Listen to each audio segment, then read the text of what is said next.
Petals for Armor, the title comes from a lyric in Simmer in the bridge, which sort of happened in real time as I was recording the song. I was recording the vocals, and we didn't have a bridge vocal yet. And I said, you know, give me a minute. I'm just going to sort of try to scratch something down, and maybe we'll just sing something and something cool will come out. It's also not something I do a lot when we're recording Paramore records.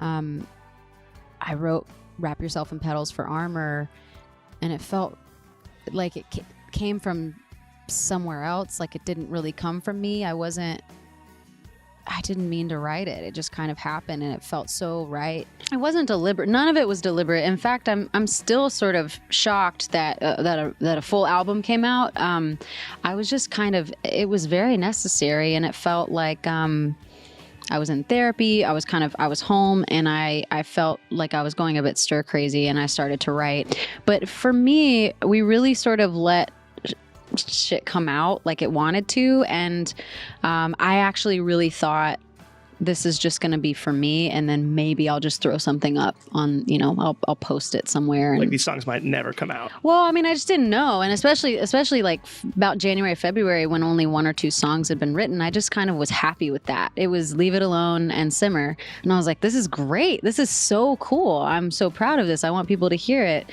And it was very cathartic. It was just like such a release, you know.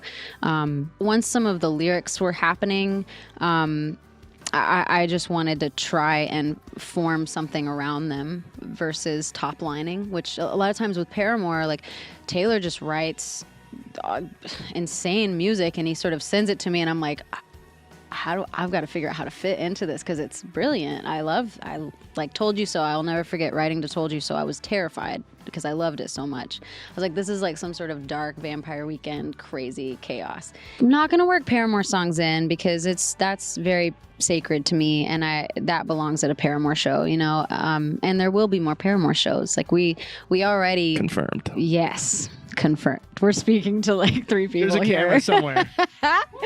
Yes. All right. We got cheers.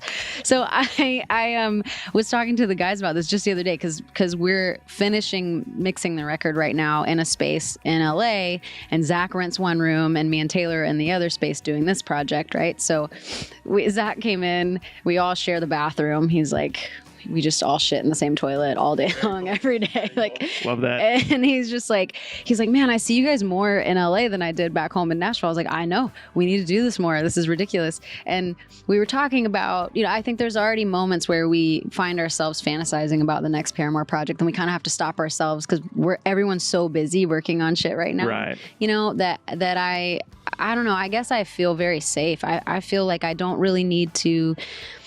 Yeah, I don't need to bring Paramore into this and be like, hey, remember me? I'm in Paramore, because like in about 5 minutes, I'm going to be back with Paramore. The love of my life is Paramore. And those are my best friends too. Right. Which is why they're on the record. Yeah, exactly. I feel like my creative life began because I met them. And I wouldn't really know what to do if I did something entirely without them, because I don't think there's a bigger fan on this earth than me of them, you know. Right. Even what they do outside of the band, like Zach's Half Noise project and all the things he's producing and the things Taylor produces and the music he creates, like there's not a bigger fan. So